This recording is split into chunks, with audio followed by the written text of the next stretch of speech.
Today we have Janice Arnold. She is an Evergreen graduate. I'm going to read a little bit off of her website, if that's okay.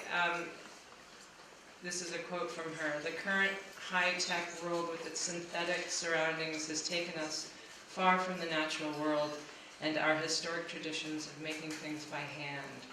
We are starved for natural textures, fibers, and irregular forms. I believe wool felt connects us with our natural history." So Janice has been interested in fabric and textile and fashion when she was younger. She worked in the fashion industry, and she has traveled extensely to learn about traditional techniques with fabric, felting in particular. She started making handmade felt in 1999, and she was making commissions for Nordstrom, and she started with windows with these big felted objects and costumes, and that's grown, sort of unfolded into installations, site-specific installations with felt in places like the Cooper Hewitt Museum in New York, the Grand Rapids Art Museum, the Lumber Room in Portland, so you can get down there and see her work there. She also collaborated with a costume designer for the opera in LA and New York. And she's made installations for not only Nordstrom's, but also the Wolfgang Puck restaurant at the Venetian in Las Vegas, and did a Cirque du Soleil installation at the bar at the edge of the earth on the Celebrity Cruise Line. So really, really interesting, weird cross of sort of art craft and the commercial world. She's won a 2009 Artist Trust Fellowship, a 2008 U.S. Artist Fellowship nominee, and an EDGE grant, or an EDGE internship in 2008. So let's welcome Janice.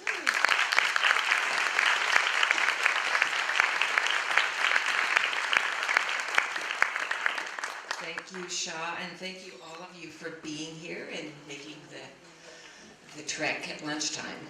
I'm just going to escape that running slideshow.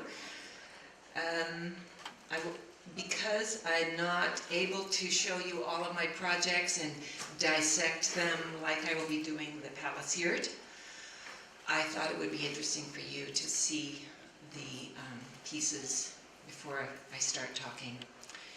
In my computer, I'm not really technologically capable, and my computer is now spinning around with a little ball, so please, I'll just tell you a couple things right now. My plan is to give you a little bit of my background, to share with you the inside scoop of the Palace Yurt. How many of you have actually seen it in the gallery? Great, excellent. Anybody here see it in New York? Excellent, great. There we go. Just one moment, please. I can only do one thing at a time.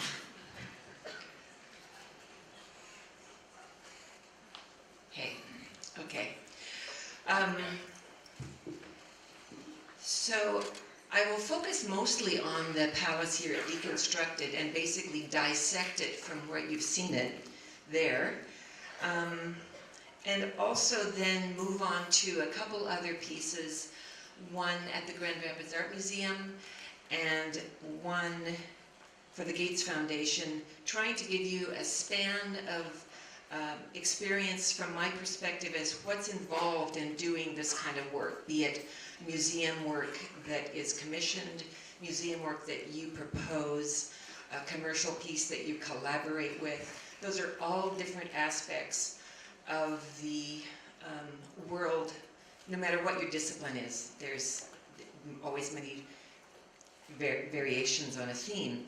But to begin, I want to start by addressing three very complicated words.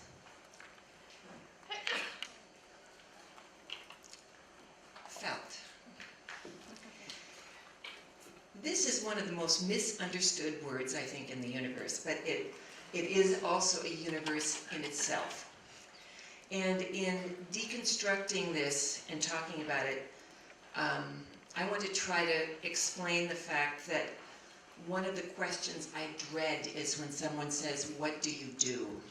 Because there's so many misconceptions about felt, so many misconceptions and preconceived notions about it as an art form or a craft, that I feel like I'm frequently speaking another language. And are the lights going to go off here, or is that something I do?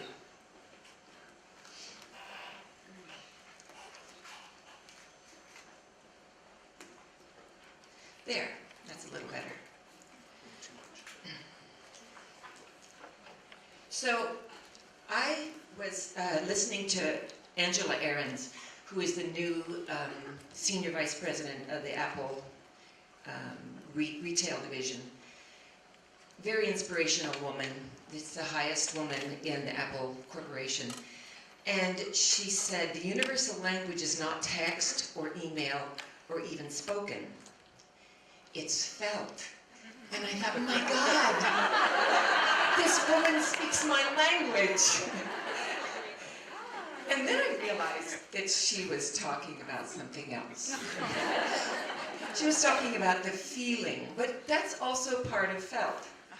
But there's a reason we're confused, because felt means a lot of things. It's a noun, a verb, an adjective. And don't you love this sentence? I mean, that sort of explains why we are all confused. And the interesting thing is that in Central Asia, where felt originated or was quote-unquote discovered, there's 2,000 words to describe it. So I like to just address the fact that we don't have enough words for this art form or this craft. And one of my current missions is to work on terminology so that we can start having a visual vocabulary and understand what it is we're seeing and how to describe it. So the next two complicated words are art and craft. And this is an argument that is infinite. There are, as you probably are aware, passionate, entrenched views. And I frequently wonder and ponder, or used to ponder, where do I fit in? You know, how do you address this question? Is it craft or is it art or is it both? But I decided to take a very black and white view. And that is, if it's made by nature, it is art. And if it's made by humans, it is craft. Because really, when you stop and think about it, there is no bad design in nature. I've seen plenty of bad design in craft. There's also, we understand what craftsmanship is, and no matter what our discipline is, craftsmanship is an important thing. So for me, this is sort of my benchmark. And it all really comes down to evolution, because nature has evolved for billions of years. We're pretty young. You know, as humans, we think we know a lot more than we actually do. So when I feel like it's pretty egotistical to say this is fine art. But that's just my personal view. And I am a little radical, not only in the way that I approach things, but just in my views. So that said. So one of the things I love about felt, and what sort of takes me to that evolutionary point, is it looks almost like it's grown, or it's growing. It's very organic, and I'm so drawn to this natural edge. So in this slide, you actually see a series of 7 pieces of fabric, and each piece of fabric is 2-layered, and it looks like it's designed to be a carpet or something, but that's actually some of my first samples that I made back in 1999. And the amazing thing about felt is that you're not constrained by a loom. You can make it any size you want. It's called non-woven. It's merely matted fiber.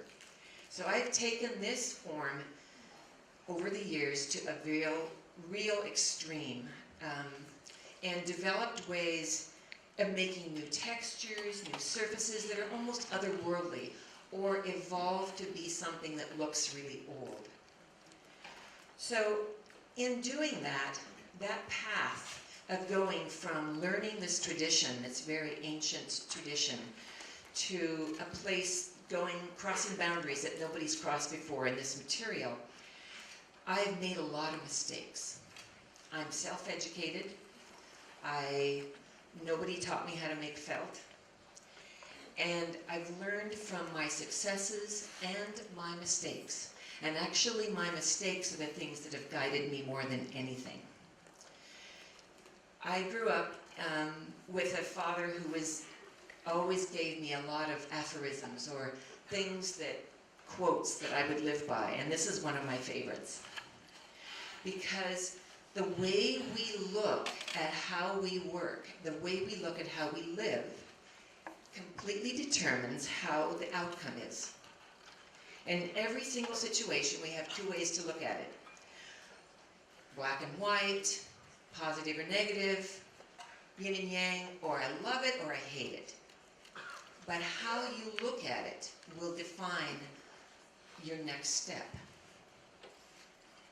So here is a project called the Lumber Room that really embodies a lot of where I evolved as an artist, from making just simple sheets of felt for a project to very complex and intricate pieces of felt. It's about this tension between the positive and the negative. And in this particular image, this is the macro view of a cellular structure of wood. And I was given a challenge to create felt that looked like lace. At first I said no. And then again I stepped back and thought, wait a minute. Why am I saying no? I don't know. I have to try this.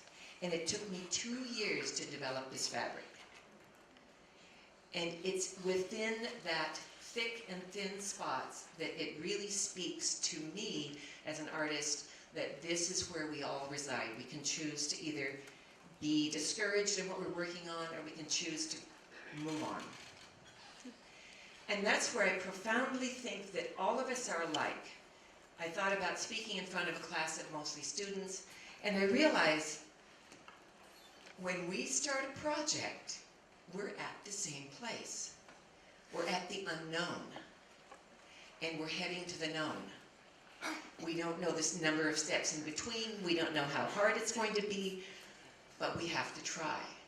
And I embark on that same fear that everybody else does, no matter what your discipline, when you embark on something that you don't know.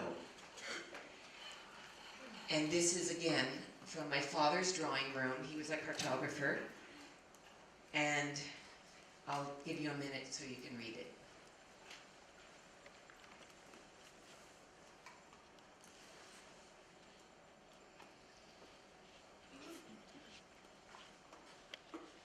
So this speaks to me in a way that it doesn't matter. It's easy to criticize, whether it's your own work or somebody else's.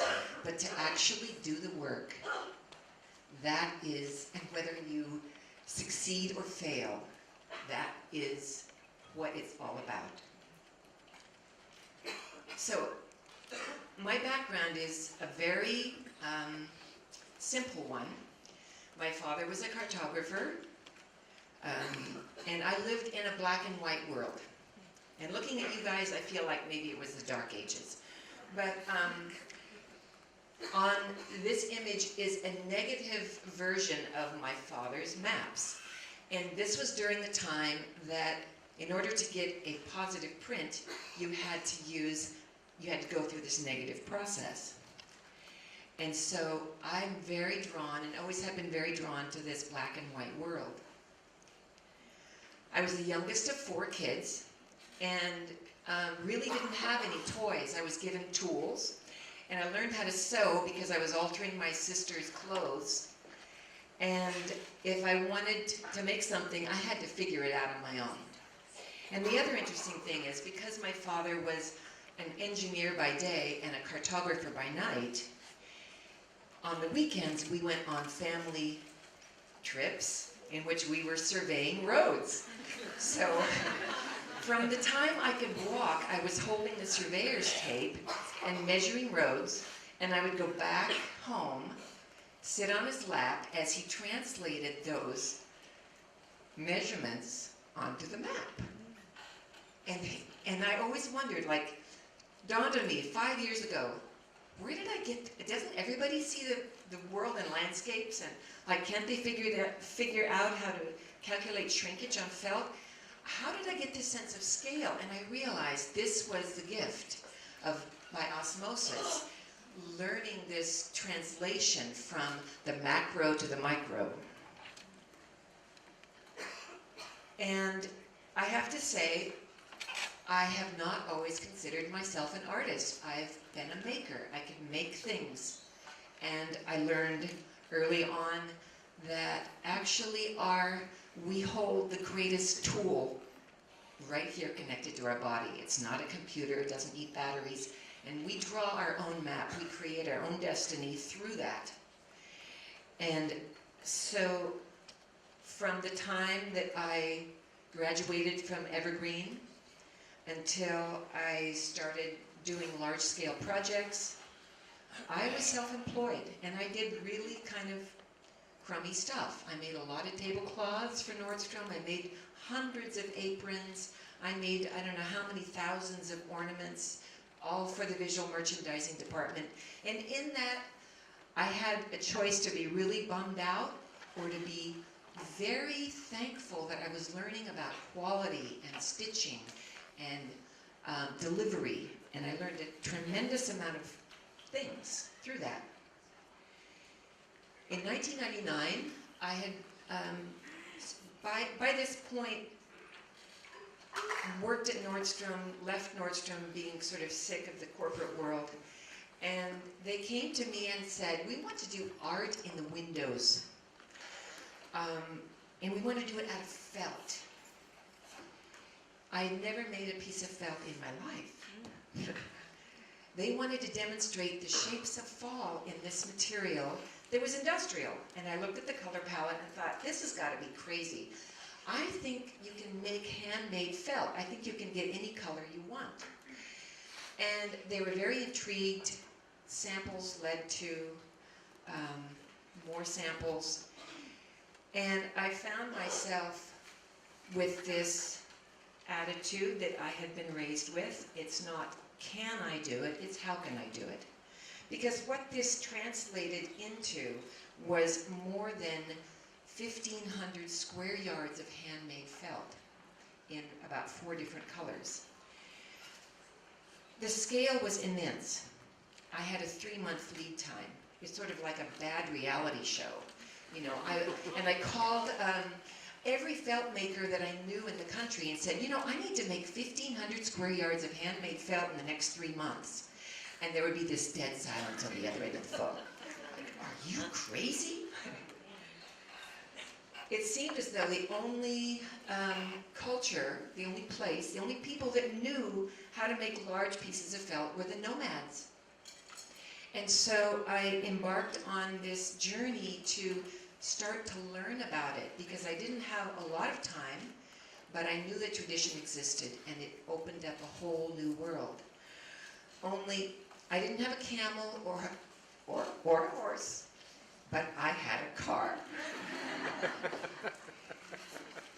And this is my son, Lauren, who is in the audience, I think.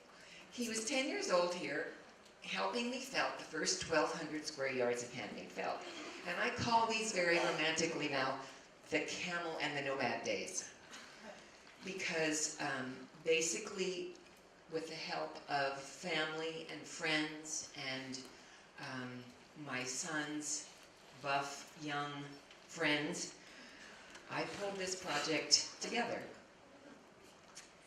And this is a smattering. There were 200 sculptures. They were 8 feet tall.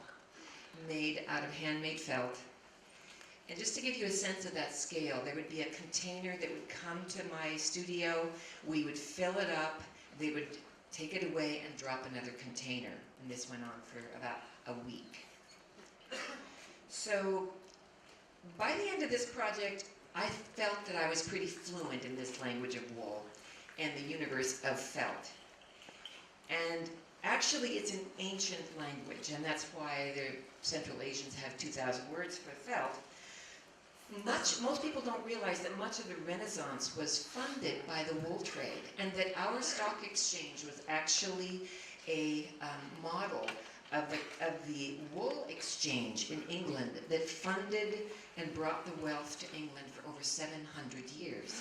This was like an amazing history of a material, even though it's 9,000 years old, to be believed to be 9,000 years old, but also in our recent history. So I went to Central Asia in 2001. I worked with nomads who were making felt the same way I had made it the previous year. And I felt this kinship and realized at that point we are all connected through this historical tradition of making things with our hands, and especially making felt. There is something so inherent in the material, in its natural state, that it is almost, I think it's magic, but it is also, it represents a culture of people who lived in tune with their environment long before it became cool to do so, but out of survival. And so I had profound respect for the culture and the material. And in that respect, the most important respect needs to go to the animal itself, which over millions of years has evolved a heating and cooling system that allows felt to be felted, wool to be felted. And every time I do a lecture, every time I make a piece of fabric, I am aware of this evolution. Again, it's that evolution piece, that why this material, we respond to it so differently than anything else. So after this project with Nordstrom, I discovered there weren't a lot of people who understood this felt universe. And it drew the attention of a lot of interior designers, a lot of architects, and I found myself being sought out by some pretty neat projects. This one is in Portland, Oregon at the Wyden Kennedy building.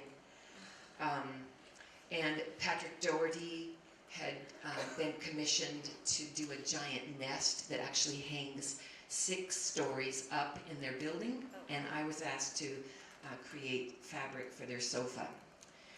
And so that it is still there, it's used as a conference room. Another wonderful project that came my way was this bar at the edge of the earth. I'd never been on a cruise ship before, but interestingly enough, this was the diagram. This is about 1/10 of the floor plan, and each one of these lines represents a ceiling wave.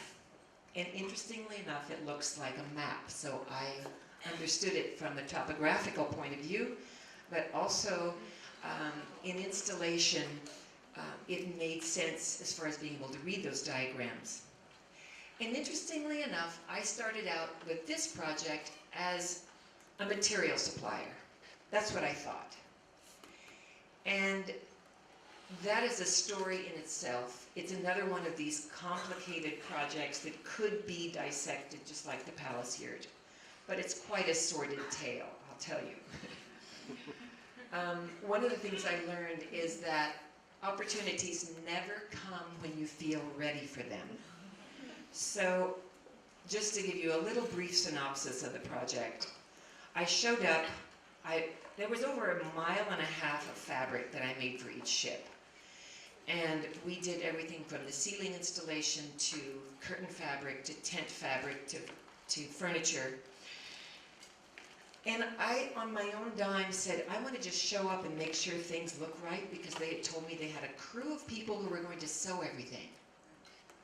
Well, that's where I learned that, never never ever walk into a situation without being expecting the best and preparing for the worst.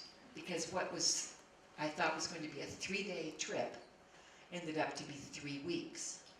I not only was the supplier, but I became the fabricator. And they here's another part of the project, these felt sushis. I'll go back to this slide. This project was so massive that, and bungled so badly by the installers on the ship, that Cirque du Soleil asked me if on the next ship I would propose installing it on my own, which is when I turned from being that supplier to more the artist and the engineer. A huge step in my evolution as feeling confident. And this is where I learned how to make really dense felt. Because the architect, and these, again, this is another skill that I learned along the way. Collaboration is always a skill you want to learn. Because as an artist, or a architect, or whatever you want to be, if you can't work with other people as a team and embody a joint vision together, you will not succeed. And the minute you can work with a team, you become invaluable. So the architect wanted white furniture in a commercial space, in a bar. And it's like, I love a challenge, you know, okay, so let's see, I will try this. And I ended up being able to, just because of the nature of felt, being able to felt this material so hard that you could pour a glass of red wine on it and it would bead right off. Now that's where I learned about quality and craftsmanship. And I've never forgotten it. It's also a little disturbing to me to see felt that isn't properly fulled. When you see my work in the exhibition in the gallery, you'll notice that it's, when you hold on to it, it's pretty firm. It has a durability rating that's much higher than most people's felt, because I shrink it until it won't shrink anymore. So, as I mentioned, Cirque du Soleil asked me if I would do a proposal to install the fabric on the next ship, and it was, the biggest challenge was the ceiling. I didn't feel like I was maybe ready for it, but I decided I had to. It was like this was an opportunity I was not going to turn down. So I brought my own team of people. We designed a system that we could map out the ceiling. It was, our printer was running to make these patterns for 2 months straight in order to create the ceiling patterns so that we could perfectly emulate the architect's vision. And it was flawless. We did it in less than 3 weeks. So after this, I felt pretty empowered. I still didn't consider myself an artist, but I was a great collaborator. I had dealt with a lot of challenging situations. And I took a trip to New York and saw a show called Extreme Textiles at the Cooper Hewitt National Design Museum. And when I was at the show, I was really inspired, and I decided to write the curator a thank you letter. So I wrote a letter to Matilda McQuaid and said, I loved your show, it inspired me, I make felt, thank you for doing it. Not expecting a response, but that was the little crack in the door that opened up for me and how I ended up at the Cooper Hewitt. Because she responded to me and said, wow, you're a felt maker. I would love to meet you and see what you do. Next time you're in New York, please come and see me. Well, I didn't know if that was going to happen very soon, but I suddenly started working towards that as a goal. And it so happened that this was the project that led me back to the Cooper Hewitt. And it was a collaboration with Julie Taymor, Constance Hoffman, for a world premiere of Grendel, which was designed and created in LA, but actually produced in LA and New York. And so I had a really good excuse to say to Matilda, I'm going to be in New York, and she happened to be going to see the opera. So it was pretty amazing. I'd never had a solo exhibition. I didn't really consider myself an artist. I'd never had a gallery show. And here I was spending the afternoon with the chief deputy of curatorial affairs at the Cooper Hewitt looking at my fabric, and her assistant, Susan Brown. And at the end of that meeting, they were very interested and pointed out a few pieces of fabric that said, we've never seen anybody do anything like this or this. And they politely said, you know, if we ever do a felt show, we want you to be in it. And I thought, well, that's a kind way to say thanks, but no thanks, you know. So I said goodbye and left, and was flattered that they'd spent the time with me. But in 2007, while I was working on this lumber room project, I get an email asking if I would be a part of their show coming up in 2009, and they would like to commission a piece. So this was pretty exciting and pretty scary. And immediately I decided to take a trip to New York, because I'd learned from previous projects that that personal approach was so much better. Going in and talking to a person makes all the difference in a world of emails when you actually can face-to-face sit down with someone. And when I got there, I'd sort of done my homework. I had dreamt up the craziest ideas of what I wanted to do for this exhibition. And they, you know, I was going to drape the outside of the building with felt. I was going to make a giant yurt in the back of their garden so that it could freeze in the wintertime. And they looked at me like either she is a nut or she is a visionary. And I didn't really know which. But they said, you know, well, let's walk through the exhibition spaces so you can see where the show is going to be. And you can just sort of give us your input. And I was so taken by the conservatory. The conservatory was this beautiful glass room. This is the Carnegie Mansion on 91st and 5th Avenue. Had this wonderful spigot that was still working with a hummingbird in it, and this gorgeous leaded glass ceiling. And I said to them, this could be a yurt. This could be an amazing installation right here. And kind of drunk with the idea of this, you know, being surrounded by handmade material. And they said, well, you know, we really like that idea, but, and they started listing off all of these things. The environmental issues. It's a federal museum, and no attachments you can't hook anything onto anything. It has to have structural approval by the Smithsonian engineers. It's a priceless building, and the ceiling's falling down. It required millions of dollars in liability. They did everything they could to discourage me, as well as the fact that they could only buy one part of it. But I was not deterred. I thought, you know, I can do this. I can figure this out. What an opportunity. They like the idea. If I can just figure out all these other little parts, then this is going to be the most amazing opportunity in my career. And this is that point of the unknown that I talked about earlier, that you all reside in when you think of an idea. Because at this point, this thing was living. You know, I could already see how I was going to do the ceiling. I could already see how I was going to do the entrance. And I went back to my studio and started thinking, I gotta go back to the basics. I gotta go back to the tradition. And this was a show, there was actually 3 components. It was historic, contemporary, and industrial felt.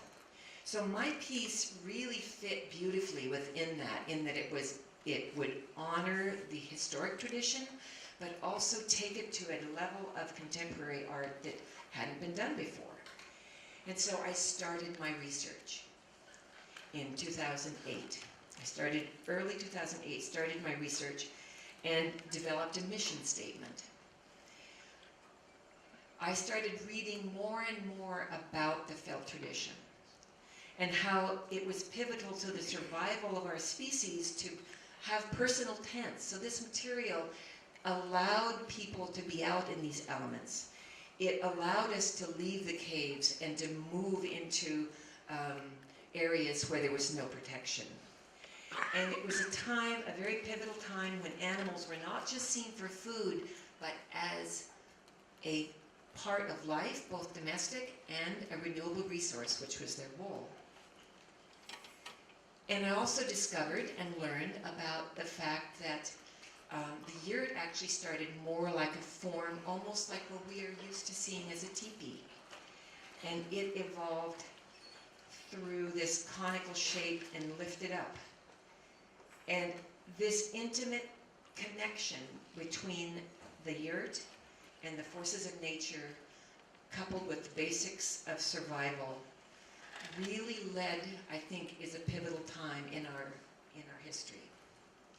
The other interesting thing is this was a time when the Mongols and Genghis Khan were conquering half the world. And I believe felt is the thing that enabled them to do that. They could take their military campaigns, they could set up a camp and tear it down within hours. And I found a really fascinating book called The Felt Art of the Mongols. And it was the first and only book I found that talked about palace yurts. Palace yurts were sort of like the community center of the royalty and the common people that were in these camps. And it was where music and dance and celebration happened. And they were very opulent and white. And because white was the hardest kind of felt to make. And at this point, it was clear to me that this yurt had to be a palace yurt. So I went back to New York with my my drawings, my ideas. They were kind of sketches, and I went forward in, I want to say, using my creative wisdom to figure out how I was going to approach this. And I took a global approach. I sort of got the bird's eye view. I looked down on this, and they kept saying, you know, you can't attach anything to anything. And I realized, wait a minute, this conservatory has an exoskeleton. And so I connected to the exoskeleton. I sketched out the idea, not even knowing if it was feasible, but trusting my intuition and my beliefs. I put the puzzle pieces together. I started a design notebook, collecting information and images and ideas. And in those thoughts, this notebook also had these images from my trip to Central Asia in 2001. I started collecting ideas, and the first hurdle was the physical one. I had plenty of ideas. Ideas are cheap. But it's the physical, how am I going to get this built? How am I going to create this structure that allows me to hang fabric from it? And it so happened I had an acquaintance in Seattle who had worked with a architect, a structural engineer in New York. A structural engineer who I called and invited to lunch. I went to New York again. And this time I had these little funky dioramas because I really did not know how to draw. I could cut things out. I made these plans of, and you see in my sketches that are on the wall in the gallery, I started building these concepts in a very rudimentary way. But when the engineer saw them, she said, you know, this'll work. This is structurally sound. I think that if we measure this and build it properly, your idea will work. The question is just how much will it cost? So 2 weeks later, she came back to me and said, we're willing to do a trade. We will do this pro bono. She'd seen my fabric, and in trade for our doing the design work and carrying the $25 million liability, we want fabric back from you. So I had succeeded in getting over the first hurdle. But the museum was now pressuring me for sketches. And I had no problem with the vision, but getting that vision on paper, and I was not skilled at drawing. I'd never had, I think I had art in high school where I spent a week in perspective. So I actually hired a friend who was a really good artist to take my measurements and my really rudimentary drawings and turn them into actual perspective drawings that then I could take the vellum and use to create my vision on top of that. And using the vellum from my dad's drawing room, I created the sort of old world layers of those proposals and sketches. And I have to say that when I sent them off to New York, because I had just basically took my notebook that I'd been working with and the sketches and drawings and put them together in a way that I'd seen done at Nordstrom, I thought either this looks like a really bad middle school project or they're going to love it. Because I was not technically capable on the computer. I didn't consider myself an artist. And they called me and said, these are absolutely beautiful. These are beautiful. And what I realized later is that it was the hand, that they were not used to seeing the presence of the hand. And so the fact that everything was handwritten, everything was researched in the old world way, I realized I knew a little more and had a little bit more ability than I thought I had. But the other thing that occurred when I was doing these illustrations, and why I really think that it's an important step for anyone, whether you have a museum to present them to or not, is it formulates the idea in your own head.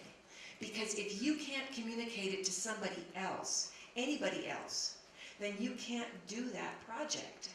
You can't, even every step, every drawing, every quote solidified in my mind what I was going to do, and it built on itself. So they were as much for me as it was for the museum, and the museum ended up using it for raising funds. They contacted the Martha Stewart show, showed up and filmed the entire installation. They were so taken by the fact that here was this depth in design that they could actually see. For myself, as an artist, and my evolution, it was, again, very empowering. And I started articulating in a stronger way what was always there before. And that was that I'm not a thing maker. I love space. I love transforming space. I love to work with scale. I like to play with people's perceptions and create experiences so that it transforms the viewer into another place and time. And all of these things that came, flooding out to me as design threads had to be encapsulated in written word as well. So the sketches weren't enough. I had to actually prove it in written paper, and this is where, on paper, and this is where I'll say to you, you have to learn how to write. It's like you have to learn how to collaborate, you have to learn how to write, but this project was so complex, and many of these projects are, that they have actually 3 huge components. It's the logistic, it's the technical, and the artistic. And a lot of times you go into something and you think, oh, I really know exactly what I want it to look like, when in reality, that's only a part of this project. So my notebook kept growing, and it became the backbone of my proposal. Although at the time I didn't know that it was called a proposal. I think the museum thought I knew a lot more than I did. And it's like, being blind and feeling your way along and trusting your intuition and believing that you can do it, to a really neat package of an installation proposal, which included all of these components. Again, you're building the case that you can do this. So the really fortuitous thing that happened to me was a friend of mine happened to be a Fulbright scholar in Central Asia, and the museum asked her if she would film felt making in Mongolia while she was in the area. And she emailed me and said, do you want to meet me in Ulaanbaatar in a week and a half? Again, it's that thing about opportunities. I said no. And then my husband says, wait a minute. You can't say no. Because as it turns out, she was going to meet with the felt scholar who wrote the book that I was basing my palace yurt on. And that's the gentleman in the picture here, Dr. Loom. And he was going to spend 3 hours with us, and he spent 3 days with us. Because he said, and he didn't speak English, this was all through a translator, nobody has done this. You're honoring a tradition that doesn't exist. Of course I will spend time with you. And please come back, I'll take you to the reindeer people, which are the shamans who live in the north of Mongolia. I haven't been back yet, but that's still on my list. So through that trip, there was a lot of inspiration that happened. Not literal inspiration, but just threads of things that I saw. Mostly it was the experience of being with the people, seeing the space and the landscape. And being, again, in a country that is the least populated in the world, and also about 70% of the people still live in the traditional dwellings. And the crazy thing is, as a map maker's daughter, even the roads are nomadic. There's no street signs. The driver would get lost and have to cell phone a guy on a horse, and he would come and find us. It was wild. It's like really bizarre combinations of technology and old world stuff. But I came back to translate those experiences into the fabric that you see in the palace yurt. So this panel, I don't know if those of you who have been to see the exhibition realize that everything started out at least 40 or 50% bigger than it is now. So this layup is what we call this. This is the raw fiber on a net. This is, I think, 25 or 30 feet long, and the pieces are 15 or 16 feet when they finish. And it's one panel of about 54 pieces that we made for the show. So the next hurdle was to convince the Smithsonian structural engineer and the powers that be that this was not going to take the conservatory down. Because even though the structural engineer had been there and measured the place 3 times, she got different measurements each time. And my design concept had been to actually recreate the form, and you'll see in the ceiling that's hanging in the palace yurt deconstructed, the ceiling part has all those little strings hanging down. Those strings were actually the ties that connect to the frame, which is in the back of the gallery. So it laid on top of the framework, sort of like a tent. And when we got that hurdle finished, there was another hurdle. And that's the hurdle of finding a fabricator, because the New York engineer was willing to design it, but I had to pay for the frame. And the person that she wanted to have me use wanted to charge $40,000 for the framework alone. So I'm like, let's go back to the basics. Ziegler's Welding can do this. Yeah.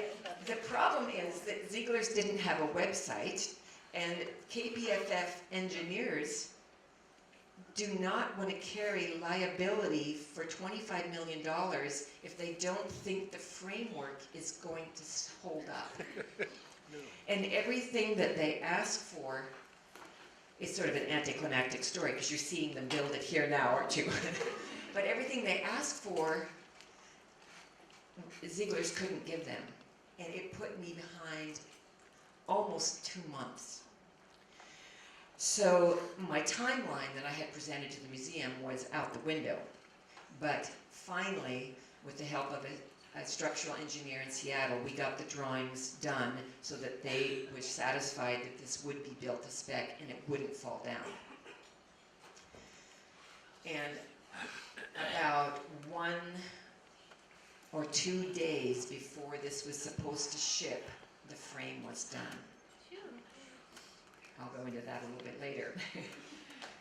In the meantime, while I'm dealing with all this structural stuff, there's the artistic side of things, which is I'm only one person and I have one sort of semi-functional brain, especially when I'm sleep deprived. But it was a real challenge to continue with a vision of creativity in an environment of constant stress. But again, I stepped back to try to take this positive and negative approach and knew that I could not fail, that I had to do this, that this was, and if I did fail, at least I tried.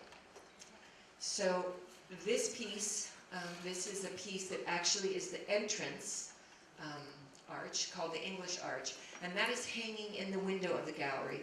And embedded in it is a palace yurt blessing.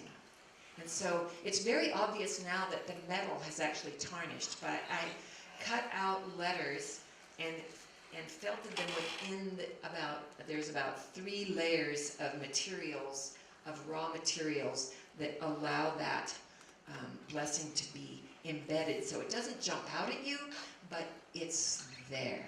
Because every step of this process of making handmade felt has a blessing. And I learned that through my research and my travels.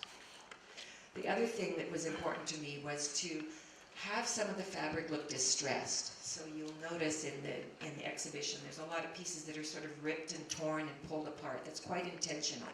Because the history of Mongolia, the history of Central Asia is so sordid with political upheavals and change that I wanted this fabric to reflect that history in a way that made one wonder if it was new or old, grown or manufactured or made by hand. The entire project was a day and night affair for about the artistic part for about 6 months. It was a 2-year span that I was working on it. But in this image, I'm laying up fiber on one of the patterns of one of the pieces of fabric. And one of the challenges was maintaining the amount of fiber I needed, the amount of materials I needed. And I actually was given a space downtown that acted as my dry studio, so I could lay up these giant pieces and then take them to my studio in South County and do the wet felting part. But that has its problems too, because this was like the worst winter in the Northwest.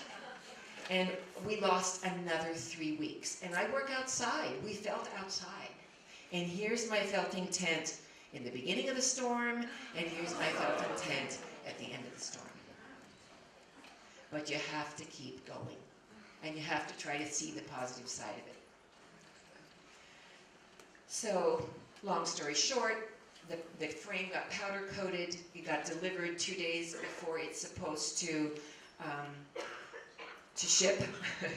And we had yet to find out or to make sure that these pieces that I had made and calculated from the engineer's drawing were actually going to fit.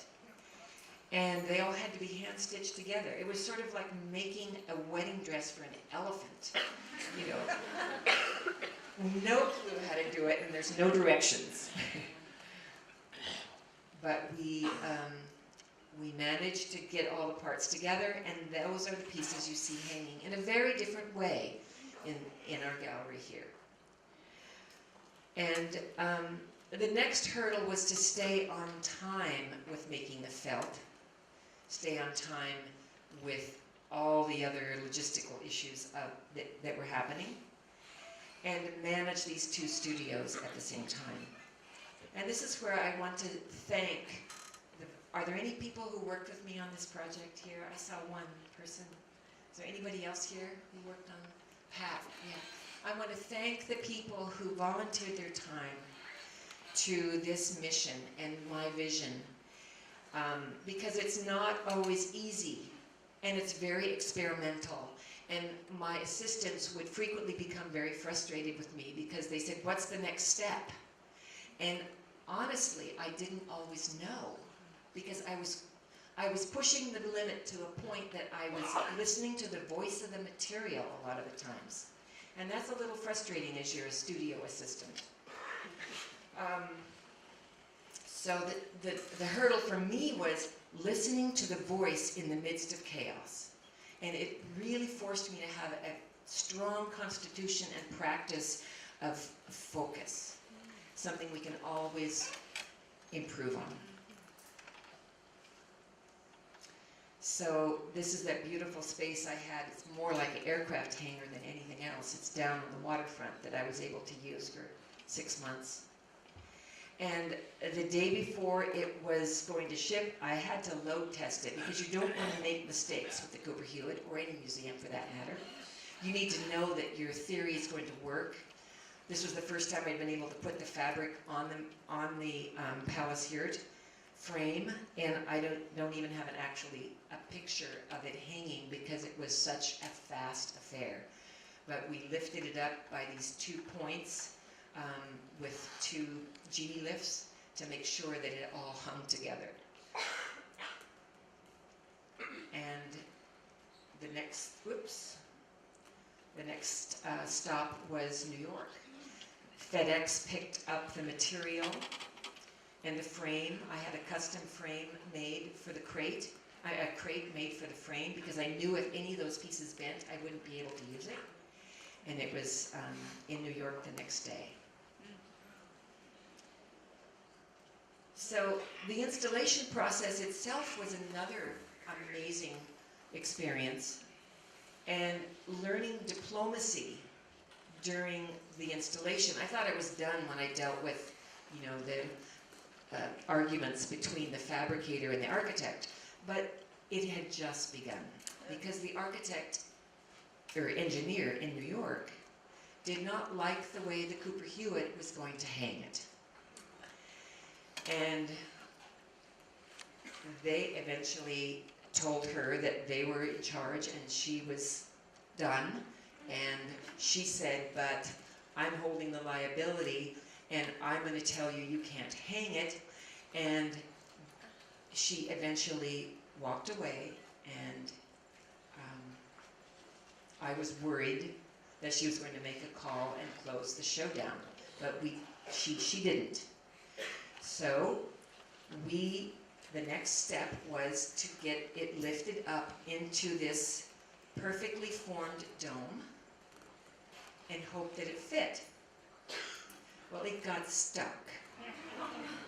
And in this lower right picture, you can't see the bottom of those poles, but there was a person standing at each point along the frame with a long pole, lifting it up.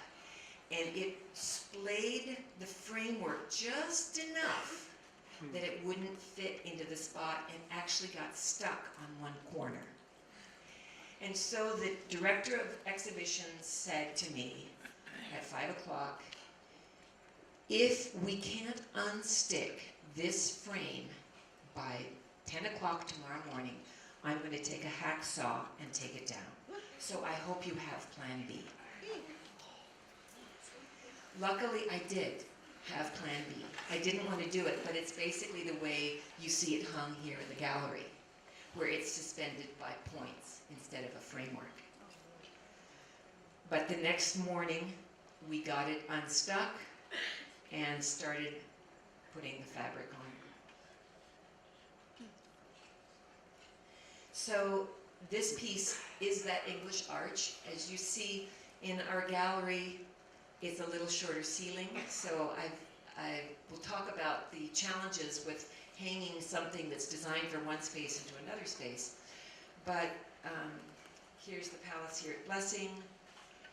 And the other interesting thing that happened is the designer, the curator of the show, had said, at any point, if you can't do all of these pieces, don't worry about it.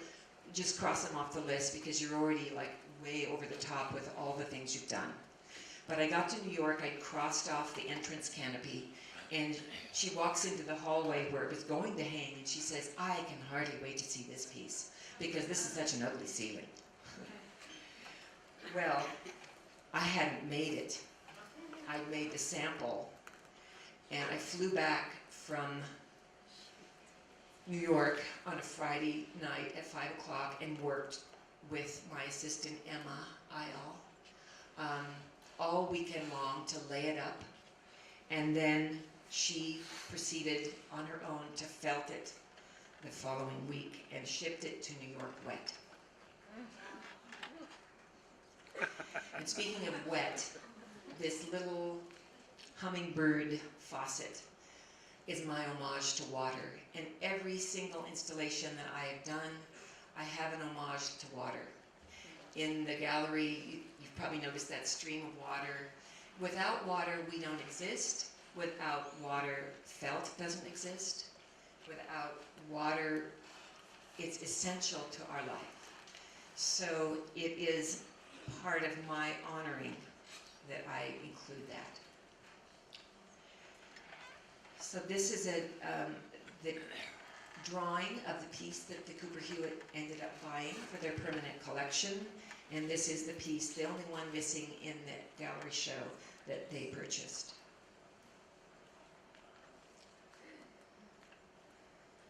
So these are just some images of the finished piece, since you didn't get to see, most of you didn't get to see it.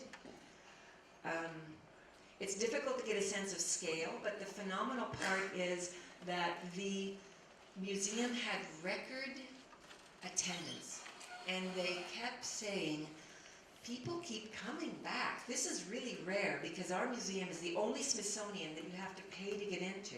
And people are coming and just hanging out and staying in this room. And I realized, again, the power of the hand, the power of handmade material. We are starved. We live in such a technical age. And people still, when I meet them and they have been to this exhibition, some of them will start to weep in describing their experience. How crazy is that? It is just because it goes beyond my hand. It's the collective hands of everyone who helped. And that's the thing we all have to remember, that this kind of work, this kind of scale of project does not happen alone. It happens with a shared vision. So this is a piece that's actually in the exhibition at the gallery, but it's rolled up. And you notice that there's a Chinese, it's a bamboo buggy that houses all the pieces of felt that are not hanging. And this is the Mongolian Arch, which is a partner to the English Arch, both of which have the Mongolian palace here at Blessing, but this is in Mongolian in a very stylized technique, and the English side had the English translation. Just more images here.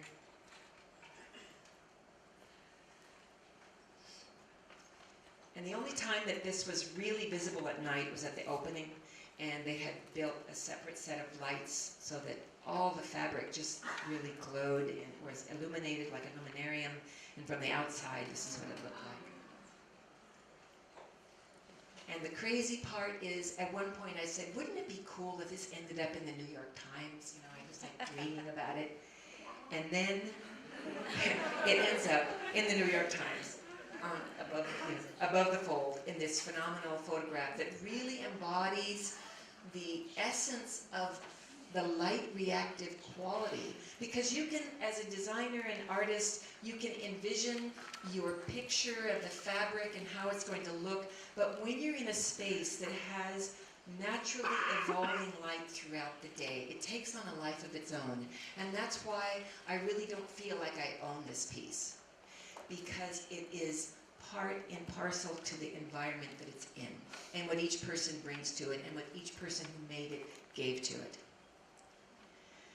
How am I doing on time? I don't have a clock. You're right. Okay, good.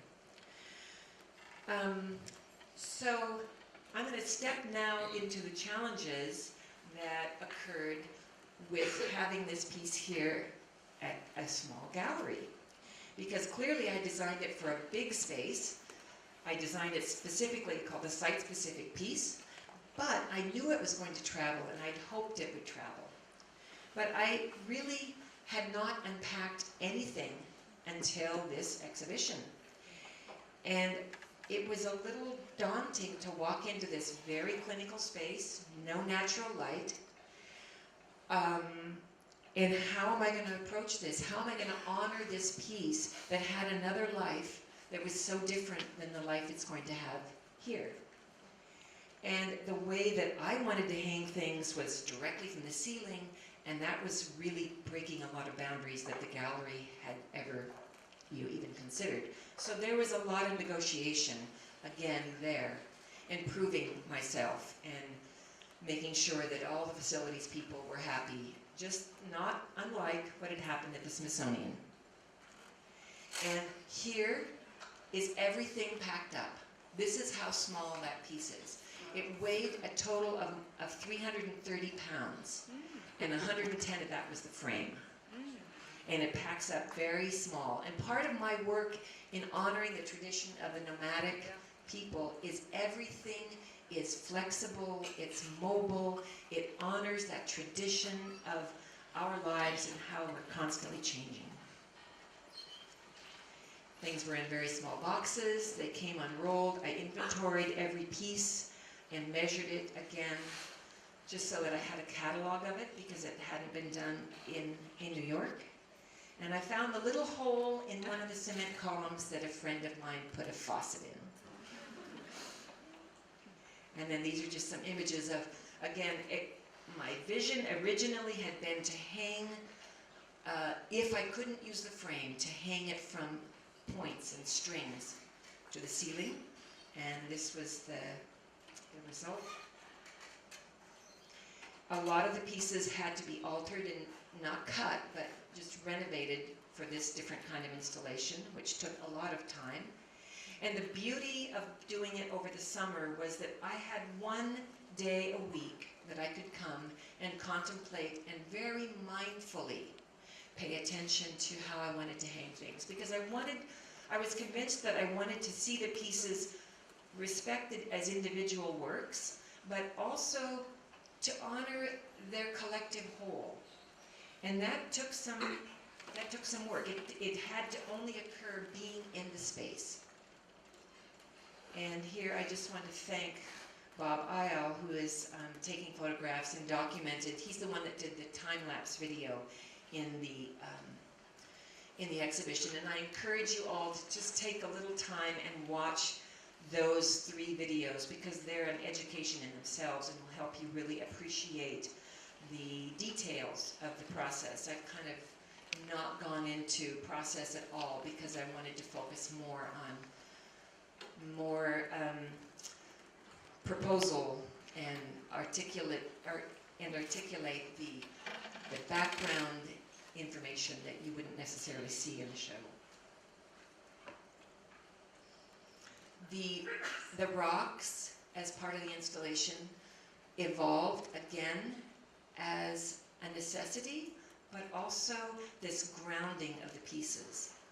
And the more strings and grounding I did for hanging one piece led me to the next.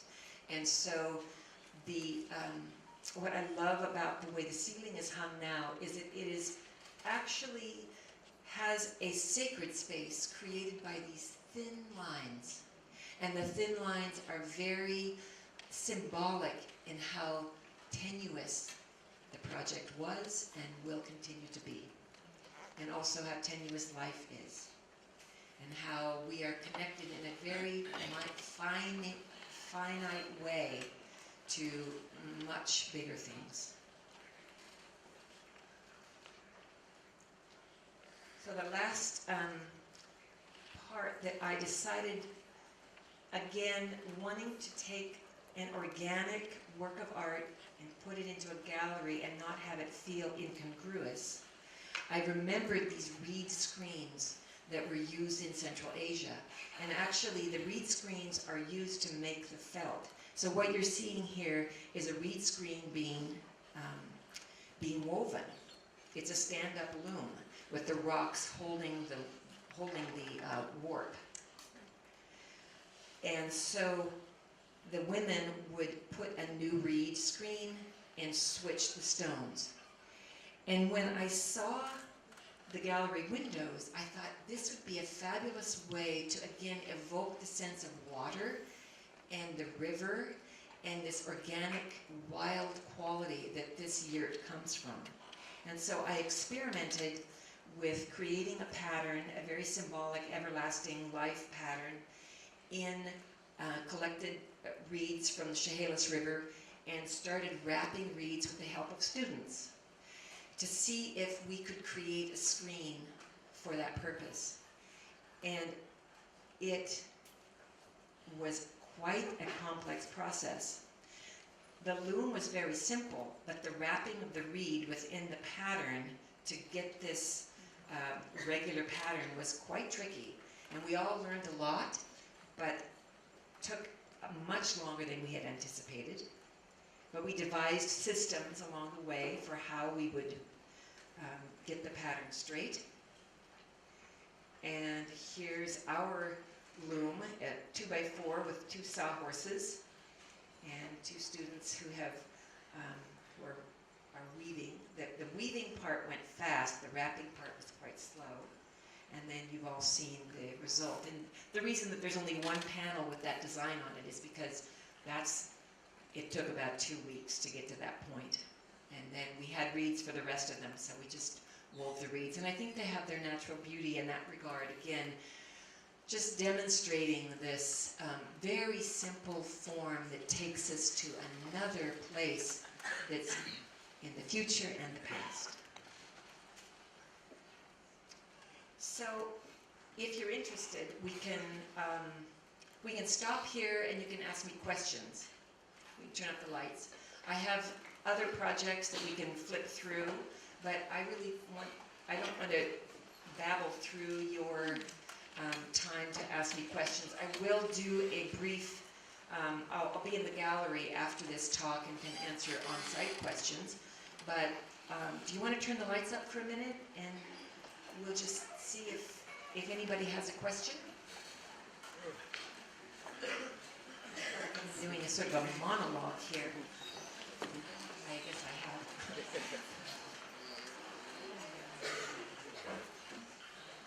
Yes. My question is, have you experimented with other felting processes, and particularly needle felting? And then what your thought was on, like, particularly why you use the process that you do, and maybe actually talking a little, sorry, a lot of questions, but maybe talking, I'm really interested in, like, the actual process of this. Got it.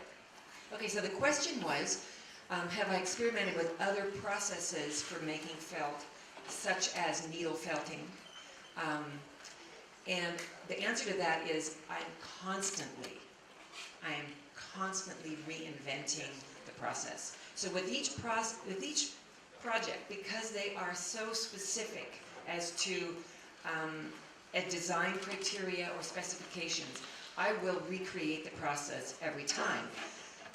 Now, the thing about making handmade felt is that the traditional process always involves water.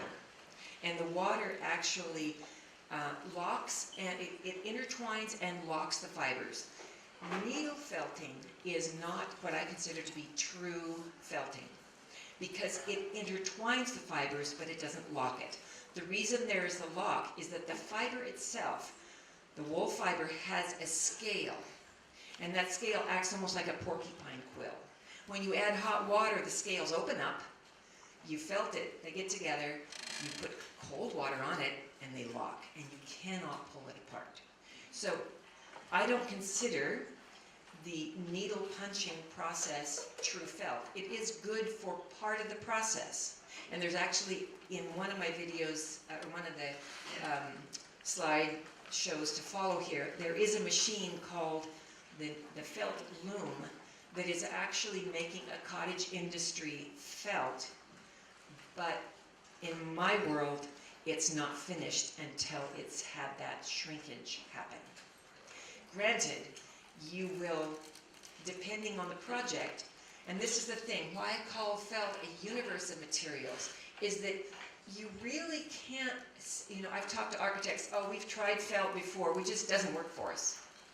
That's like saying, I've tried plastic and it doesn't work.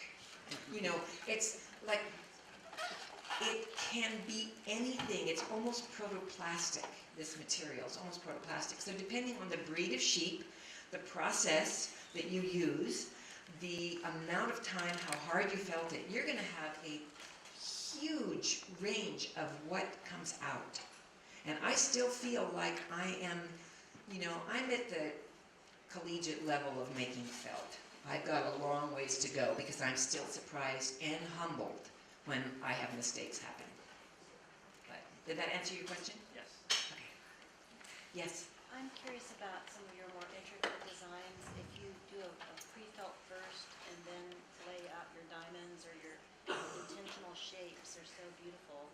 Yeah, she's asking if the way I get the graphic representation in the fabric is through a preliminary felt. Let me explain what preliminary felt is for those of you who don't know. It's felt that has been intertwined and tangled, but it hasn't been shrunk. So that's how I made those lumber room panels. I discovered, it took me 2 years to figure it out, but I discovered I could make a preliminary felt. I could cut that form out, that pattern out, after I calculated the shrinkage quantity, and then it would still go through another piece of fabric because of the open weave. And so the wool actually, when you look at the pieces in the show, the wool goes through another kind of fabric, and I call that hybrid. So you've got this raw wool fiber, it goes through the woven material, and then when you shrink it, it locks and makes all that beautiful ruching. And so, yes, yeah. And this felt loom will actually make preliminary felts that are really pristine. They're pretty amazing. Yes? Hi. I'm just wondering what your relationship to the document is, specifically like in this show that's here, and your relationship to the document and your relationship to being like this translator between this tradition and a contemporary art institution, and how you place yourself between those things. That's a really good question. So she's asking what it's like to be sort of this translator that's living between these two worlds, this contemporary world and this ancient world, and how it feels to hold the document. You mean the document, literally the document that's the proposal, or just this body of material? Well, my questions are mostly about like the way that you're representing this other culture and Yes. how you relate to that and present that. Right. Well, given the fact that palace yurts do not exist anymore, and given the fact that it is, I hate to say it, almost a dying art in Central Asia, that the times I have been back, the people actually are asking for help to be retrained. So there's actually a woman who is reteaching the nomadic women how to dye with natural dyes again. And Dr. Bachaloon, his dream is to build a felt museum, a living museum that will teach the young people. Because you see, this was a tradition clearly 9,000 years old or beyond that was passed on by just doing. And so it's kind of a scary place. I was flattered when the Mongolian country had the palace yurt on its website during the entire run of the show, and how I am really honored for honoring their tradition, because with so much political upheaval, the sheep was actually like the Native American buffalo. They were wiped out. And when the communist era came in, they culturally cleansed these traditional crafts. So the children didn't learn from the parents or the grandparents. And it's an unfortunate thing. But luckily there are people who are, still, I think the revival, the sort of renaissance of felt is making a big difference. But when I was in Kyrgyzstan in 2001, they were doing weird little teddy bears and Santas in their felt, and I was like, no, please, honor your tradition, use the traditional symbols, but they didn't know how to use them properly because they hadn't learned which stitches were for which occasion or type of felt. And it's just it's happened in many parts of the world. So, good question, I don't know if I answered it. Yes? It will be here through December 11th. Yes, and I'm hoping that it will travel to another university or other universities.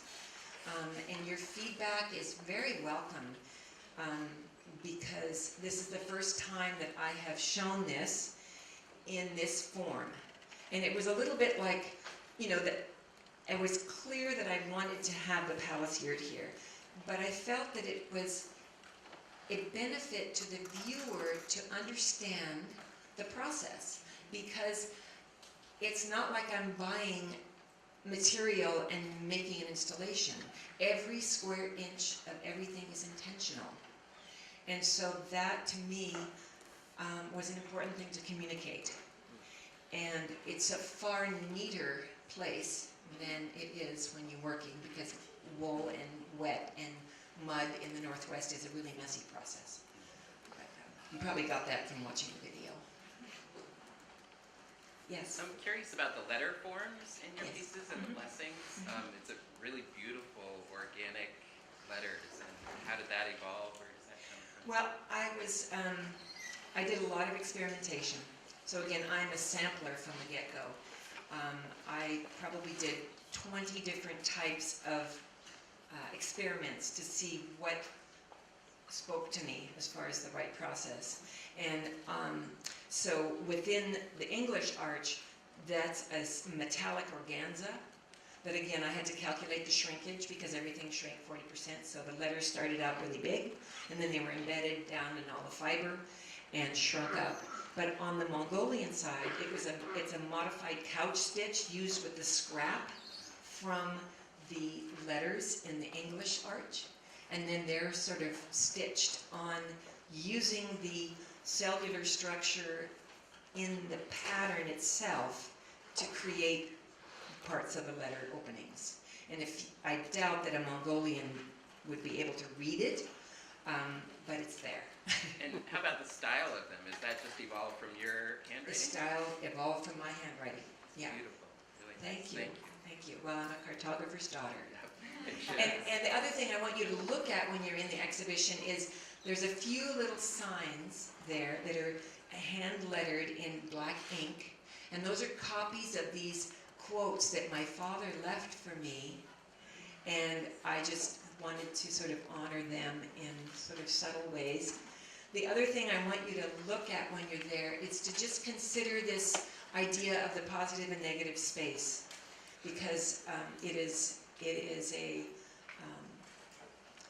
I just like us all to be conscious of positive and negative space within fabric and life. Yes? So do you still consider yourself a crafter versus an artist, and kind of like what do you think of other crafters who call themselves artists? Like, what do you think of that title that people kind of put on themselves? That's a hard question to repeat.